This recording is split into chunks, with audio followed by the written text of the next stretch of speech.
किसी जमाने में वीरेंद्र सहवाग ने कहा था कि बाप को क्रिकेट खेलना नहीं सिखाते हैं, कुछ भी हो जाए बाप बाप होता है। ऑस्ट्रेलिया में शाम को भी अब यही इंडियंस कह रहे हैं कि बेटा पापा बुमराह से पंगा बिल्कुल नहीं लेने का, अभी तुम बहुत बच्चे हो, छोटे हो, खेलो कूदो, मजे लो, मैच खेलना सीखो, जीवन का मजा काटो, लॉलीपॉप चूसो, लेकिन बुमराह के बाप बनने की कोशिश मत करो। और अगर आप लोगों में किसी को बुरा लग रहा होगा कि यार क्रिकेट के बीच में ये बाप वाला पॉइंट कहां से आ गया, तो मैं आपको याद दिलाता हूं। देखिए, ऑस्ट्रेलियन मीडिया जब विराट कोहली के बाप पे जा सकता है तो हम सैम कोंटास की फोटो लगा करके क्यों नहीं बोल सकते। दरअसल विराट कोहली पर जा सकता है सैम कोंटास की फोटो लगा कह सकता है कि भाई I am the father of Virat Kohli. तो जिस बुमराह ने छोटू को सेकंड इनिंग में हैसियत दिखाई है उसका तो बनता है ना। वैसे पूरी ऑस्ट्रेलिया टीम को बुमराह ने हैसियत दिखाई है, लेकिन छोटू स्पेशल इसलिए है क्योंकि छोटू ने इस मैच में बहुत ही बड़ा बोलापन दिखाया है, बहुत बड़ा बोला हो गया था।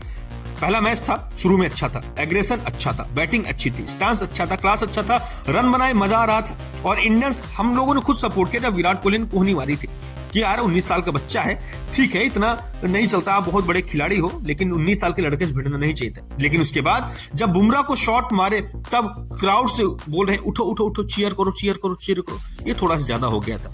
फिर पूरे मैच में जब इंडिया का विकेट गिरे तब बार बार बोले चीयर करो चीयर करो चीयर करो। अब बुमराह भाई ने वैसे बदला ले लिया। वैसे बुमराह भाई बड़े शांत प्रवृत्ति के आदमी है, मतलब बुमराह भाई का व्यक्तित्व जो है ना वो फ्लावर वाला है, गेंदबाजी वो थोड़ा फायर वाली है। लेकिन आज बुमराह भाई ने आउट करने के बाद फायर वाला एग्रेशन दिखाया है, बनाया, समझाया। सैम भाई बुमराह को चौके मारने के बाद पूरे ग्राउंड को ही कर रहे थे।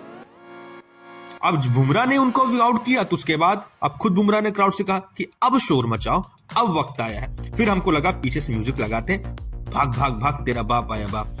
लेकिन मजा आ गया यार कसम से। मतलब इस मैच में बहुत सारे मूवमेंट थे जो देख करके अच्छा लग रहा था, चाहे मिचेल मार्श को आउट करना हो, एलेक्स कैरी को बोल्ड करना हो, मतलब ट्रेविस हेड जैसे हेडेक को जल्दी आउट करना हो, बहुत सारे मूवमेंट थे इस मैच में। इंडिया के अच्छे पॉइंट ऑफ व्यू से, ऑस्ट्रेलिया के पॉइंट ऑफ व्यू से भी कई ज्यादा अच्छे यहाँ पे व्यूज थे। नेदरलैंड ने आखिरी में अच्छी पार्टनरशिप की थी, बहुत सारे रिकॉर्ड थे, लेकिन सबसे अच्छा मूवमेंट था इंडिया के पॉइंट ऑफ व्यू से वो यही था। स्वीट रिवेंज फॉर्म में बुमराह ने सेकंड इनिंग में मानो बुमराह ने बच्चे को कहा कि भाई पंगा नहीं लेने का, Bumrah the man the myth the legend. यार मतलब कोई भी नहीं तोड़ सकता है। दुनिया के नंबर 1 गेंदबाज को आप शॉट मार करके उसका मजाक उड़ा रहे हो, ये थोड़ा सा ज्यादा हो गया था। सैम कोंटास ने इससे पहले भी मजाक उड़ाया था, कहा था कि वो गए थे ना नेदरलैंड के पास और बाकी सबके पास कह रहे थे कि नहीं लग रहा कि मैं इतना बड़ा मैच है, मुझे तो लग रहा है कि मैं क्लब लेवल का मैच खेल रहा हूँ, प्रेशर का फील होगा। आज बुमराह ने जब आउट किया होगा तब फील हुआ होगा प्रेशर, और होना भी चाहिए। बड़बोलेपन का अंत ऐसा ही होता है। एक मैच में लाइमलाइट पाके दुनिया भर में चौड़ दिखाना, 100 के फॉलोअर बढ़ाने के बाद आप बुमराह से आगे नहीं जा पाओगे।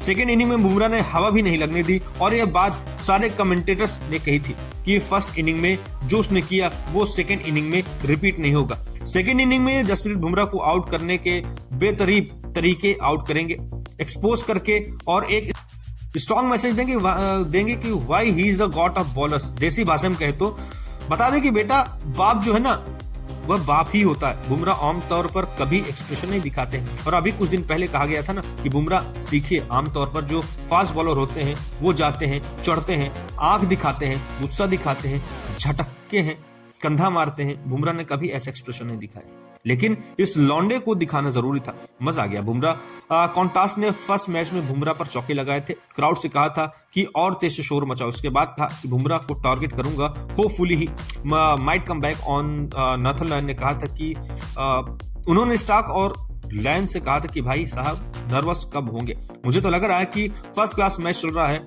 और अब उनको फील हो गया होगा कि बॉर्डर गवास्कर क्या होता है। अनप्लेवेबल डिलीवरी, 8 गेंदों पर 18 रन। और फैंस ने भी कहा जाओ बेटा दूध पियो, स्ट्रांग बनो और बाप से पंगे लेना मत सीखो, तुम्हारा टाइम भी आएगा। और किसी ने और भी कहा कि बुमराह से पंगा क्यों ले रहे हो, बाकी अपने टॉप जो तुम्हारे बाप दादा है ना, तुम्हारे जो सीनियर जिनको देखकर तुमने सीखा है, उनके स्टार्ट को देख लो कि बुमराह के सामने आदमी ऐसा नहीं जिसका एवरेज बुमराह के सामने 20+ हो। एक आदमी भी नहीं आ गया ना जमीन पर, 50 रन मारने पर इतना माहौल बना दिया था। तो भाई साहब बुमराह ने मौज काट दी। सारे खिलाड़ियों को आप चेक कर लो, एक भी प्लेयर ऐसा नहीं जिसने बुमराह के सामने 20 का भी एवरेज बनाया, क्योंकि बुमराह केस में बहुत क्लियर है, फॉर्म अब अलग है। बुमराह की क्लास का कोई मैच नहीं है। फर्स्ट इनिंग में 4 विकेट, सेकेंड इनिंग में 4 wicket, head, Marsh, carry, Konstas सबको बुमराह ले गए। आप बुमराह को हम जो कह रहे हैं ना कि आप एवरेज देख लीजिए। इससे पहले मैक्स विनी थे, 3 का एवरेज था, ख्वाजा था 6 का एवरेज था, मिचेल मार्श का 10 का था, एलेक्स कैरी का 12 का था, स्मिथ का 13 का था, लबुशेन का 17 का था, ट्रेविस हेड का 20 का। That is the average against Jasprit Bumrah and defend the greatest of this man. Bumrah unmatchable. अब आप किस विषय पे क्या राय है कमेंट करके जरूर बताइएगा।